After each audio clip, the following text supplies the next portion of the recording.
You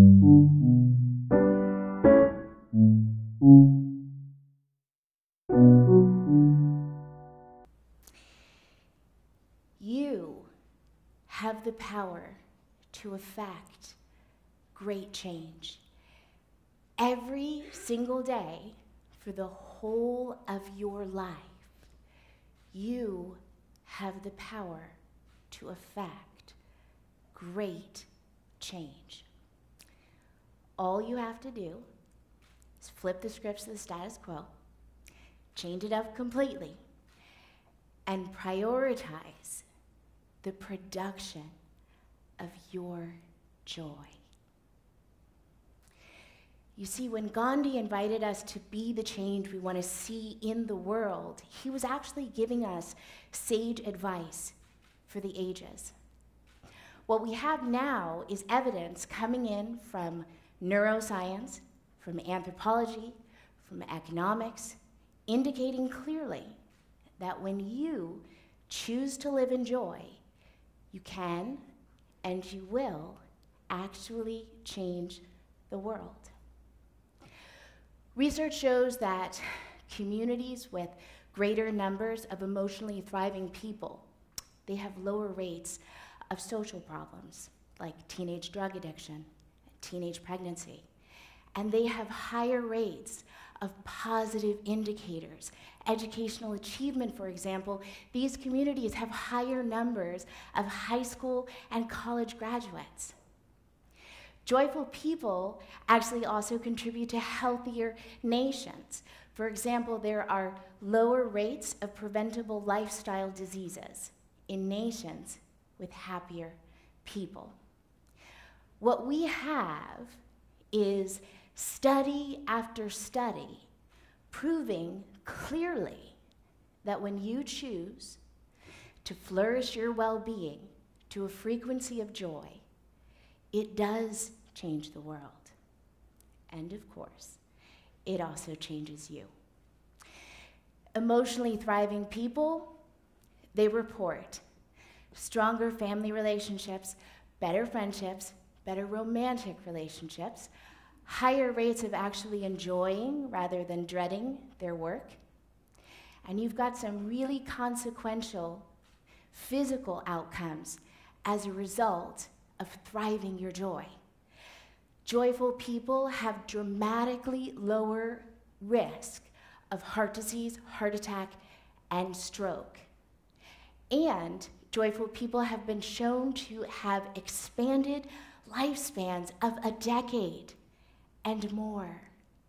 This is joy. Joy comes to us from the Latin, to rejoice. At its root, it means to give thanks and to celebrate life. Joy is the source within you. It is a wellspring that you can draw your happiness and you can draw your inspiration from. It's across the ages and through time. The desire to live a joyful, thriving life. This is a human universal. Aristotle referred to joy production as human flourishing. The Cree Nation people call joy production being alive well. And the gains of being alive well are clear. Yet, many people, a good many people, and I would say probably even some people sitting here today, many people feel that their own joy is painfully out of reach. And that is because too many of us have been led to believe in a completely false myth, a myth that says joy and happiness are sort of magical, natural states that just occur. The danger of that kind of a myth is that when people find their joy difficult to hold, when it doesn't come to them easily, then they start believing that they're just not capable of being in joy. And that is absolutely not true. In fact, we are all capable. We are all capable of growing and thriving and flourishing our joy.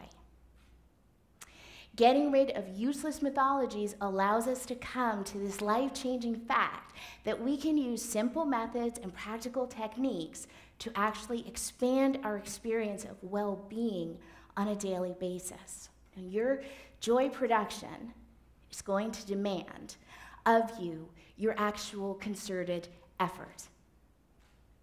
Your joy production is going to demand of you first that you start to overcome the instinctive, intuitive responses of your brainstem. The brainstem, it's the oldest part of the human brain in evolutionary terms, and for this reason we refer to it as the reptilian brain. And your reptilian brain, it's hardwired. It's hardwired to demand and react, demand and react. In his book, The Great Divorce, C.S. Lewis advises us to kill the lizard and embrace our higher self. Because when you access the more evolved sites of your brain, this is your limbic system and your neocortex, you are allowing your thoughtful responses to come through instead of basic instincts that no longer serve you. The British Royal Navy provides us with a very compelling hands-on example of what it means to deploy counterintuitive action. Every pilot in the British Royal Navy undergoes emergency training in order to simulate a flight vehicle crashing into the ocean waters. The vehicle crashes, the vehicle starts to tumult, and the pilot feels himself rapidly, dramatically sinking, and their instinctive, intuitive response is to unbuckle and swim out to safety as quickly as possible. But the pilot that does that, the pilot that follows their instinctive, intuitive response to move to safety as quickly as possible, that pilot fails the test. In simulation and in real life, that pilot is likely to not survive a crash. That's because the only way for a pilot to maintain directional orientation in the tumult is to stay still in position. Only once the tumult has ended can the pilot then swim safely out to the surface.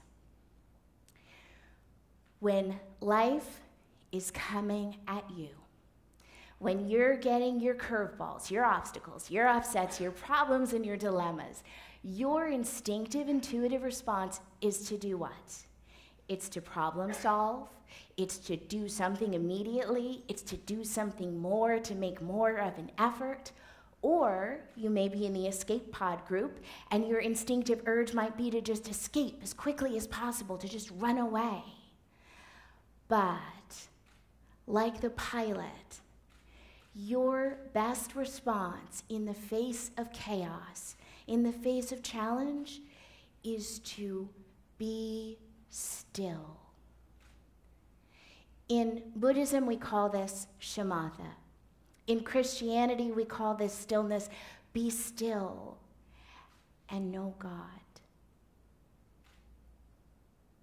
And in parenting, we refer to this kind of stillness as I said, sit still.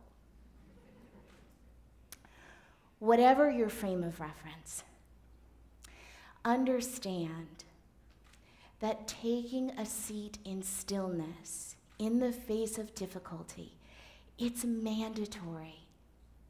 Because when you choose to stop, drop, and get still, what you're doing is you are turning off the hysteria generator switch in your body, and you are turning on your soothing, relaxing generator, your parasympathetic nervous system.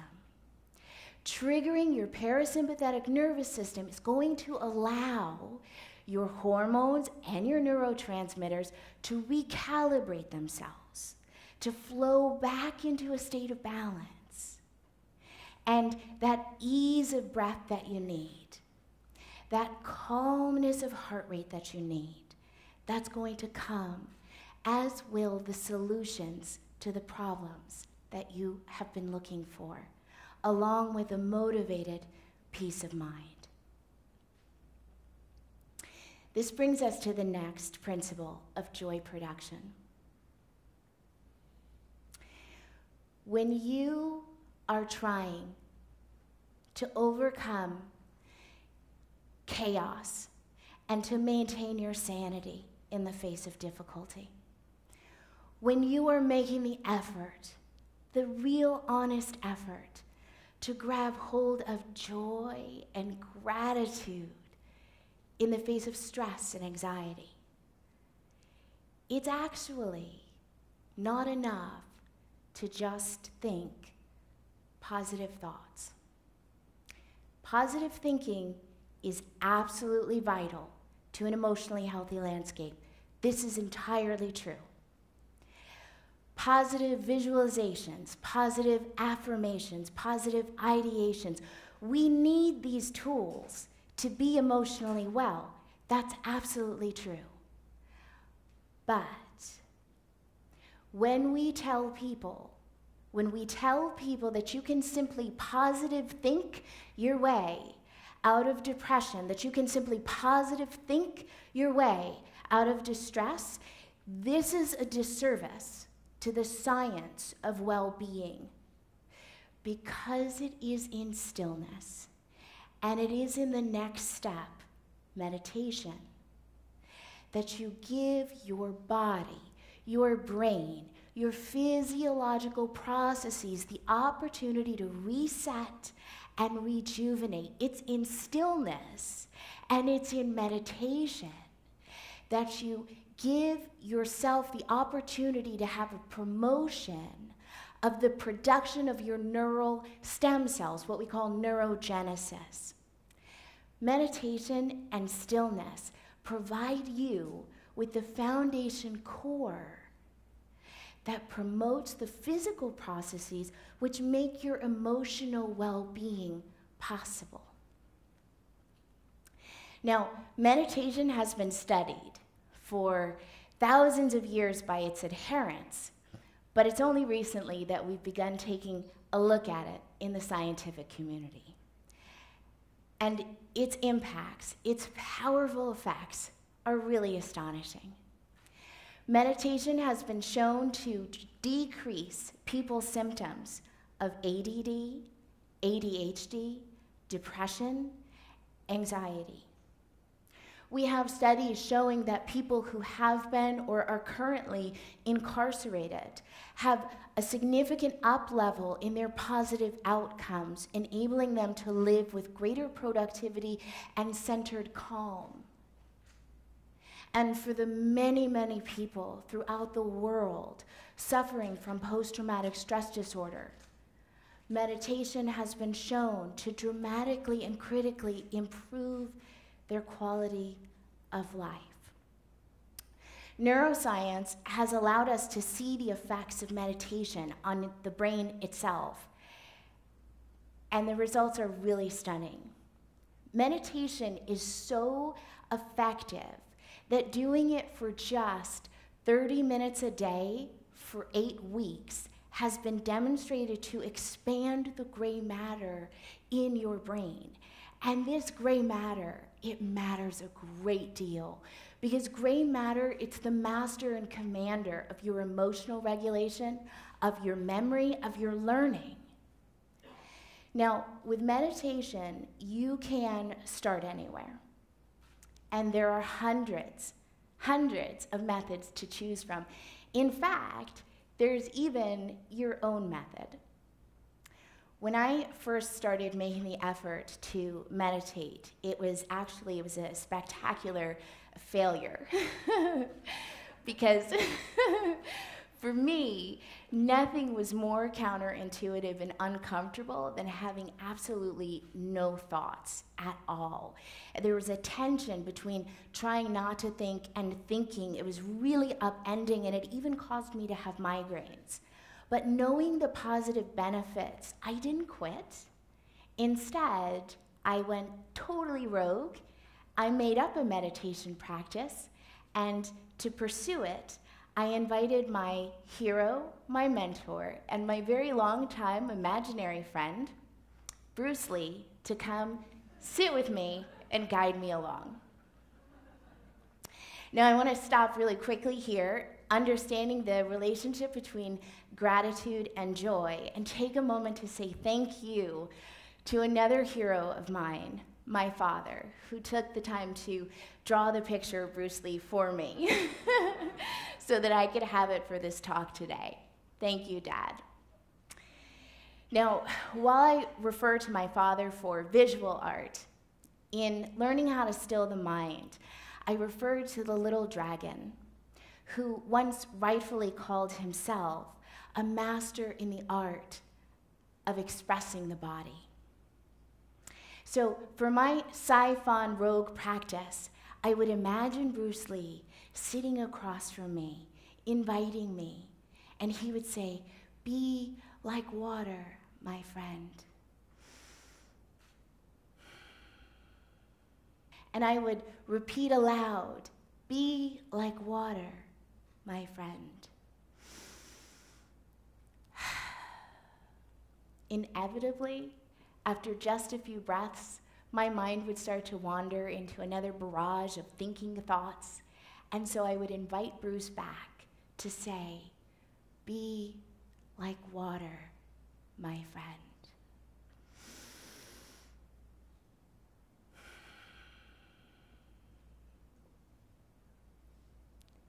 And it worked. After a few months of the Bruce Lee method, I got comfortable enough with experiencing a still mind to start practicing more standard approaches.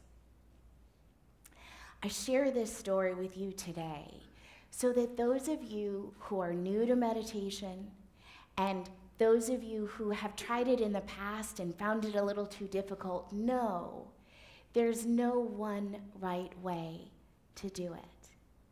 Just continue to try until you find the method that works for you. Because the data and the science are absolutely clear.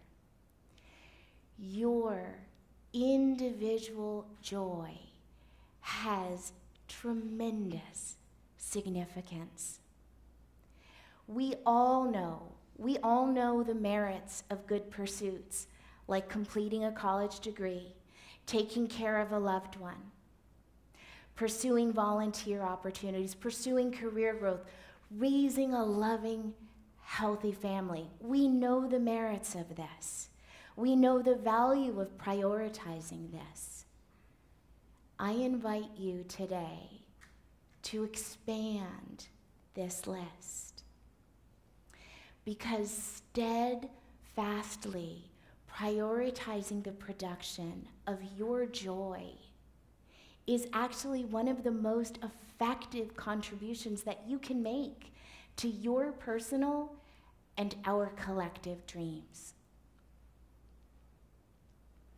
As you go, whenever you get concerned about the rate of progress, or perhaps even discouraged about the rate of progress in your joy production, recall the words of Thich Nhat Hanh, who tells us, if you want to head north, you can use the North Star to guide you. But it is, of course, impossible to arrive at the North Star. Our effort is only to proceed in that direction. Your active effort to practice and prioritize the growth of your own joy, it has an impact on everyone. And it shines a light on the path for all to walk on. Be like water, my friend.